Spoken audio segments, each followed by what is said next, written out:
is a story all about how my life got flipped, turned upside down. And I'd like to take a minute, just sit right there. I'll tell you how I became the prince of a town called Bel Air. Gotta get back to the past, samurai jack. Gotta get back to the past, samurai jack. The original Samurai Jack was a pretty great action show. It had a super stylized art direction, fluid and varied action sequences, a unique way of telling stories, and a huge world where fantasy and science came together perfectly. But as much as everyone praises the show, it's honestly never been one of my absolute favorites. That's mostly due to personal preference. I grew up on fast-paced comedy cartoons, so a slower and more atmospheric experience is something that I kinda need to be in the right mood to enjoy. How different Samurai Jack was from even your average action cartoon is most likely what got it cancelled. A lot of kids probably didn't get the cinematic touches that the show was covered in, and just wanted more comedy. But those kids soon grew up, and they began to really appreciate what the show had to offer. For this reason, it makes sense that Samurai Jack got a 10-episode reboot this spring. This is also something that the series needed to happen. Samurai Jack was always a series with an end goal in mind, for Jack to get back to the past and undo the Unspeakable evil that was created by the villain of the series, Aku. It's literally all the theme song talks about, just those same 10 words repeated over and over again. This reboot wasn't a fresh new start for the series, and instead was a continuation to the original show, headed by the former creator, Genndy Tartakovsky. But even though it is a continuation, it's very different in story and tone. Imagine that you are just casually binging the show, you finish the final episode of season 4, and then you see this.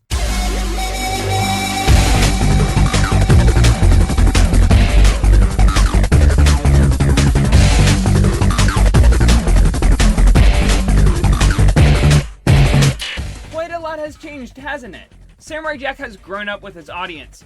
Its action scenes are more violent, its themes are more mature, and the format of the show has changed from single standalone episodes to one story arc.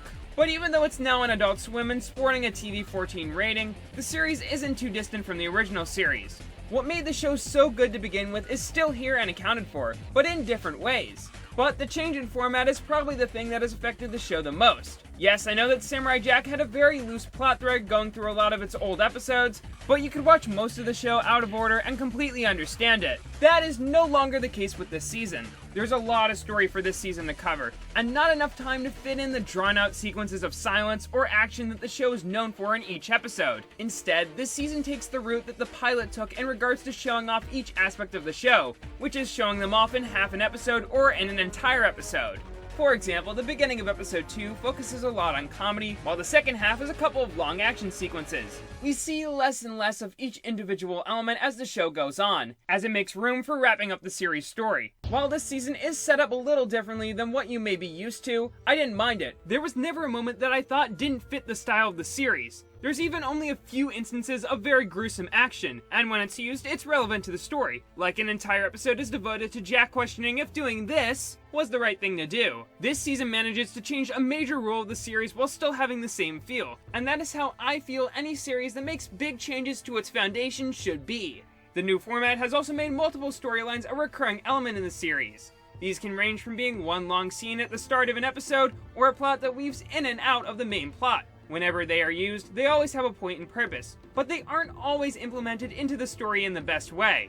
Take the sequence that introduces the Daughters of Aku, a group of 7 girls from an Aku-worshipping cult raised from birth to take down Jack, which covers about 17 years of time. But throughout the same episode, Jack is moping around and doing stuff in the present day, which covers about 2 hours of time. There's no 17 years ago subtitle, or anything to indicate what is happening when. For all we know, the Daughters of Aku could be mutant children that grow 2 years older every 20 minutes until they become teenagers. Stay tuned for my theory video on that coming next week.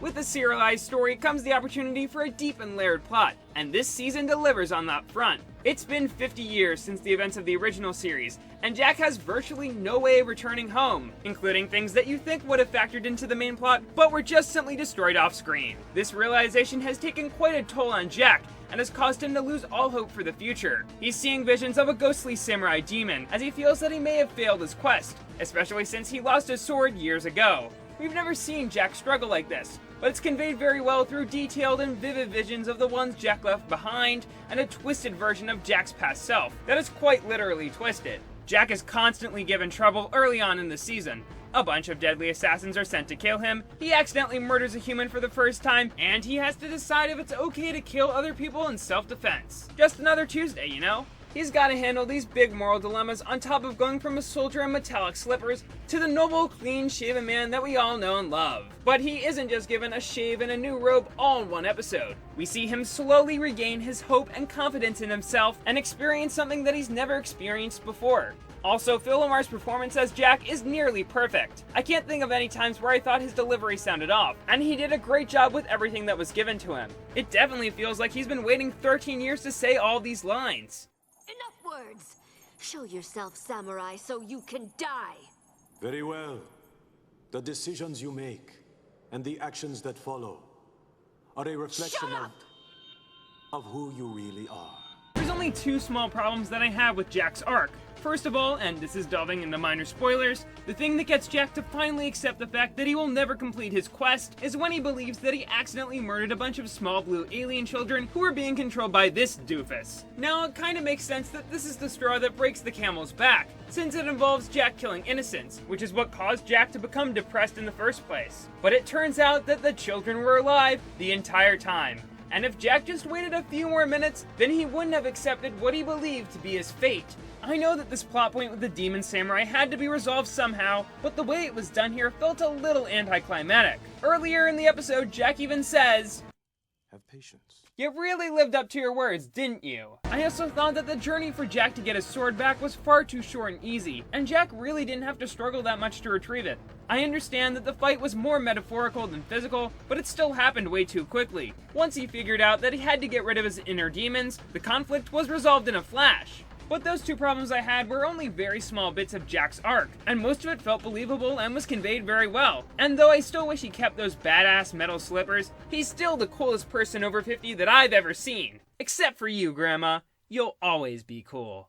Our hero and villain, Jack and Aku, are complete opposites, from their character designs and color palettes to their personalities. This new season carries over this dynamic, and it can even be seen in how each character is reintroduced. In the cold open to the season, Jack's identity is revealed after being built up throughout a long and violent fight sequence, while Aku just gets out of bed and does some morning stretches. So while Jack has changed a lot over the past 50 years, Aku is still the same old evil goofball that we all know and love. If anything, his silly side is even more exaggerated in this season, even to Looney Tunes levels at times. The only major difference with him is that due to the death of his original voice actor, he is now being played by Greg Baldwin. It took a little while for me to get used to him, but he still does a respectable job, as he keeps the deep and dry delivery that the original had.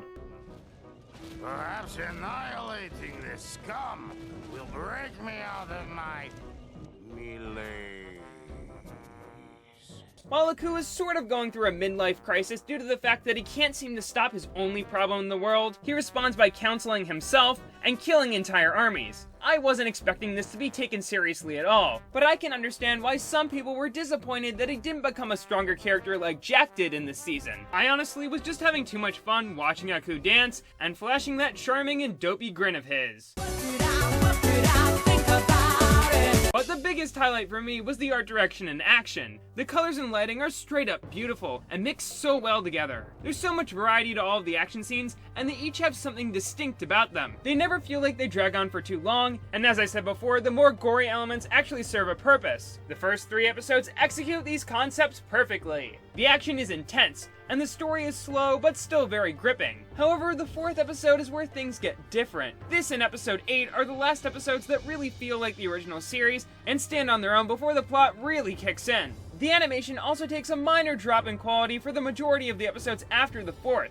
It still has its fantastic moments, and generally looks pretty great, but the level of detail, mostly in the environments, is a bit lacking in the later episode, and there are a few visual continuity errors too, like Jack's skin tone changing between areas that have the same lighting. This was also the episode that was delayed a week because of Adult Swim's April Fool's prank, where they showed the season 3 premiere of Rick and Morty all night, which for some reason deeply angered some fans who couldn't wait an extra week for another episode. Like seriously, what was up with all the rant videos and hate about that? The show only took 1 week off between episodes, when others would take 3 or 4. That is not something to complain about. But anyway, episode 4 has Jack and the last remaining daughter of Aku getting swallowed by a giant beast that somehow was able to take a bite out of an entire forest. The duo have to escape in a pretty entertaining episode that's filled with some cool abstract neon visuals and a great ending sequence. But after yelling at Jack for minutes on end, No matter what you have planned for me, I will never buckle, never waver. Your death is certain. You are a parasite, samurai. this girl, who's named Ashi, finally begins to see the truth and understand what Aku has done to the world. From this point on, Ashi becomes a main character. We see her learn more about the reality of the world that she lives in and become one with it, even turning into kind of a badass Snow White. She even confronts her former trainer towards the end of the season that shows that because of Jack, she's not only gotten wiser, but also stronger. I really grew to like Ashi as the season went on. It was interesting to see Jack get a permanent partner, since we've never seen him have one for more than one episode at a time. We see her struggle with things that she can't control and visibly see her change from an emotionless fighting machine to being strong and independent. Like Jack, Ashi's arc is foreshadowed, mostly during the training montage in the first episode. She's the only one of the daughters to be name-dropped, and we also see the origin of her interest in nature. One of my favorite moments with Ashi is when she finds Jack about to commit seppuku. She tells him of all the people whose lives he has improved because of his actions, and that gives him the strength and motivation that he needs to finish his quest. It comes at the end of an Ashi-centric episode, where she encounters a lot of characters who Jack saved in previous episodes of the original series. Samurai Jack hardly ever revisited locations or brought back characters, so I think that it can get away with one episode that is just filled to the brim with fan service, even if some of it was just there for the sake of having fan service. So the first 7 episodes of this season range from fantastic to great, with them only having very small problems, like a few anticlimactic moments and taking an overdose of member berries in the 6th episode. But the 8th episode is where things change. In Jack and Ashi's journey at the end of the season to find and defeat Aku once and for all, they end up trapped in a destroyed intergalactic prison with a monster made out of bugs. Also a walrus who sounds like Zoidberg from Futurama tries to poison Jack. Yeah, all very good. Very good for you. That reminds me, this season has an all-star cast of voice actors. All of the remaining actors from the original series reprise their roles, and they sound just as good as they did 15 years ago. That includes my personal favorite, John DiMaggio as the Scotsman, who now has an army of daughters and is turned into a ghost through magic. His quick resurrection doesn't really bug me, since he isn't extremely important to the plot, and honestly, I'm just really glad to hear this character again. The ones who voice the new characters like Lauren Tom and Tara Strong also do excellent jobs, but my favorite of this group has to be Tom Kenny as Scaramouche. He brings great energy and swagger to Aku's new reoccurring assassin, and it's also just the best thing ever to hear the voice of SpongeBob SquarePants say this. Whoa, what a freak. Look like a talking Getting back to episode 8, this episode has very good tension and atmosphere. Though the subplot with Jack not knowing how to activate the weapon that defeats the monster is a little stupid, since the way he ends up activating the weapon is by using the same method that previously failed when he used it a few minutes prior. I guess the weapon only wanted to work once the suspense had gotten higher. But the thing that really bugs me about this episode is how it suddenly turned Jack and Ashi's relationship into a romantic one. Previously, Jack and Ashi shared a nice camaraderie with each other. But now that Jack has been restored to his former age, the show makes them fall in love because now it's not as obvious that this 16-year-old girl is in love with a 70-year-old man. Through moments like Jack and Ashi making hats together or telling stories over a campfire, I understand how their relationship ended up going in this direction, though the age difference between them is still very creepy. I'm fine with Jack and Ashi's relationship being a romantic one. I just don't like how it changed so quickly and forcefully. Plus, it leads to a terrible moment in the 8th episode, when things got awkward for the couple when they fight and super cheesy music plays. It is pretty hard to sit through. Also, it's kind of obvious that one reason this was done was to raise the stakes for the 9th and penultimate episode of the series, where Aku is able to take control of Ashi because part of his essence was used to make her. I did think that this was a pretty good twist.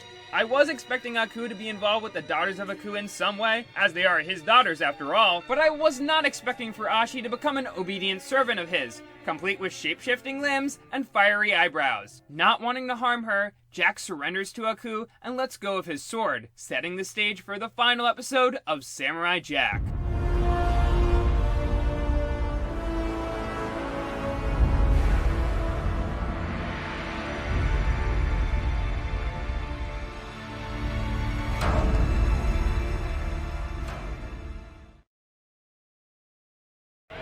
The wait is over. beginning September 6th. All new episodes of Samurai Jack are invading Cartoon Network. All new enemies. All new allies. All new adventures. Samurai Jack. All new episodes premiering Friday, September 6th.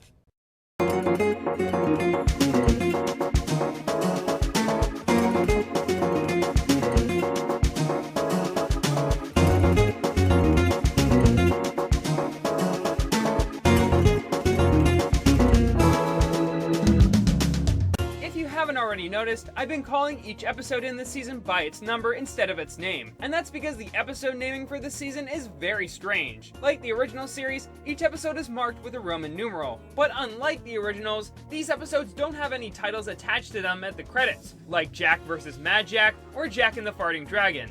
Yes, that was a real episode. Not only that, but the Roman numerals themselves start at 92 and go up to 101. This is strange, since the original series only reached episode 52.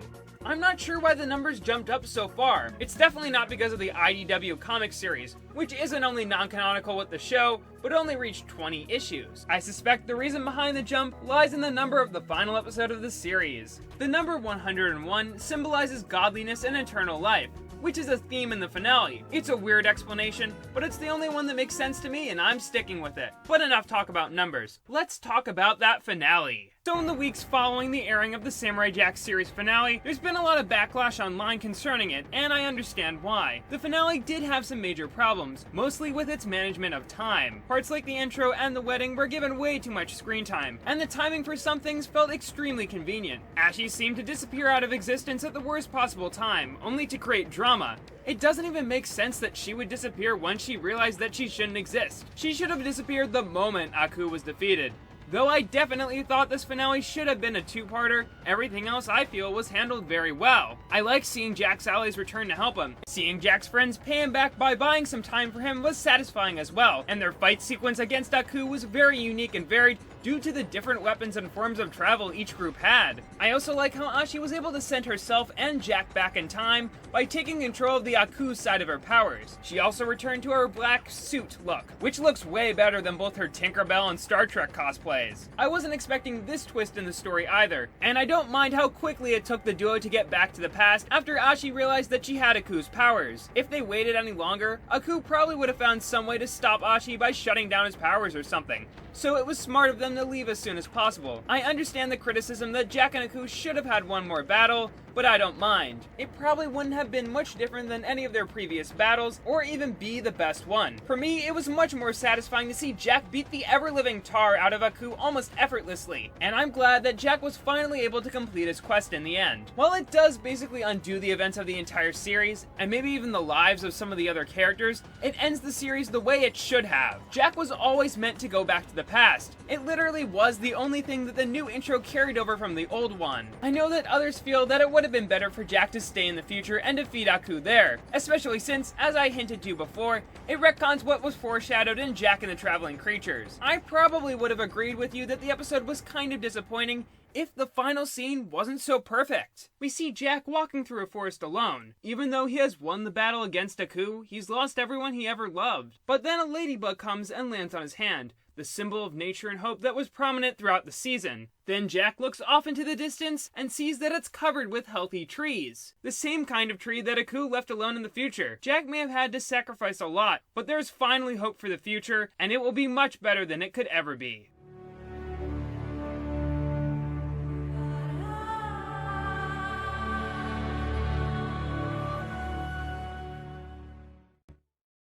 If you couldn't tell, I thought that this season was pretty great. It was able to pick up exactly where the original left off, and improved almost every aspect of it, from the animation, to the fight sequences, to the characters. The show did a fairly good job transitioning to a serialized format, and that format really helped me be invested and excited for each upcoming episode. This season told a story that, while a little rushed at the end, took the characters, minus Aku, in interesting directions, fleshed them out, and gave the series a pretty satisfying conclusion. As much as I loved it at times, much of it was not perfect. Sometimes the storytelling could have been a bit better, we didn't need that forced sexual tension, some of the production values got a bit worse over time, the new intro wasn't as cool as the old one, and it left too much for the final episode to resolve. Usually when a show returns after being off the air for years, it's not as good as it once was. But Season 5 of Samurai Jack should be the standard for everyone looking to bring back a TV show. You need to keep the spirit of the original alive, while also adding something new that's the natural evolution of what the show once was. Because it stuck to this formula, Samurai Jack Season 5 ended up being better than the original at times, and it even gave the show a good conclusion. One that I would say was worth waiting 13 years for. I give this season a score of 9 out of 10. Oh wait, there's one more thing that I forgot to mention. Each episode of this season also ends with the classic outro. You know, the one where the episode cuts out and then it cuts to...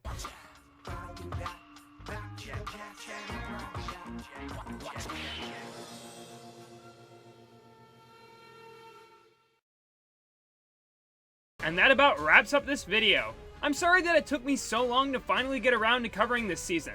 The next video will also be another long-awaited one, and a countdown at that.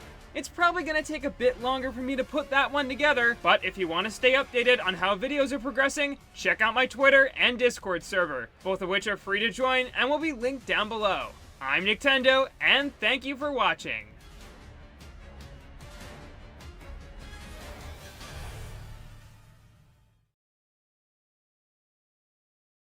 Look like a talking penis.